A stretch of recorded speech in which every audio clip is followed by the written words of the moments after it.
We're talking about student well-being, which has been at a crisis. We're Hmm. talking about ChatGPT, and we're talking about Pure Scholar, his EdTech coming of age. Thank you again for joining me, Dr. Jordans. Always great to be with you, Robert. Well, what a year it's been. We just celebrated last week the third anniversary of the onset of COVID. Yeah. It's been fascinating times, and I've got someone sitting behind me, but that's okay. Hopefully, we're not distracting them. But you're back in the saddle.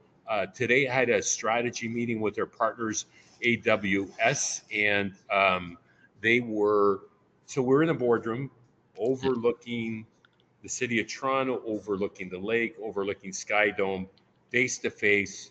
We had lunch, sushi lunch afterwards. And there's nothing that replaces Yeah. face to face inspirational learning environments. And I know they're building a really cool building that we can touch on because we're Hmm. involved with the architects and a video or digital book that they created on learning environments. Um, Yep. how are you doing settling back in, most importantly, at University of Toronto Scarborough campus?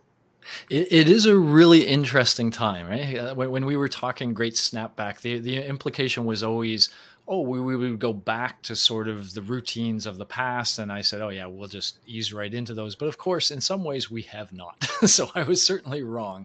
And one of those gets to that point you talk about face-to-face interactions that so many of us are now in a more hybrid kind of mindset, and I think trying to negotiate that, and it is very tricky, and I'll say it's tricky for myself as well. I see my colleagues a whole lot less than I did. We have fewer, real face-to-face interactions, and I think one of the stats that I always kind of keep in mind from people who study human interaction is that in the average face-to-face interaction, they claim less than 10% of the information shared is in the words that go back and forth. Sure, yeah. 90% is in the Mhm. nonverbals, which we get some of here. You're nodding at the Right. right time, you're smiling. So Yes. it's not like there's no nonverbals, but it's never richer than face-to-face in person. Yeah. And, that's the one way I think, and I worry at some point that as we all do less of that, that we sometimes don't understand the value it has to our mental health. In fact, some people now are talking about physical health, mental health, and social health. And I think literally our Right. social health is being challenged right now. And I think we all have to become a little more intentional about seeking out those opportunities to interact with others and have those rich conversations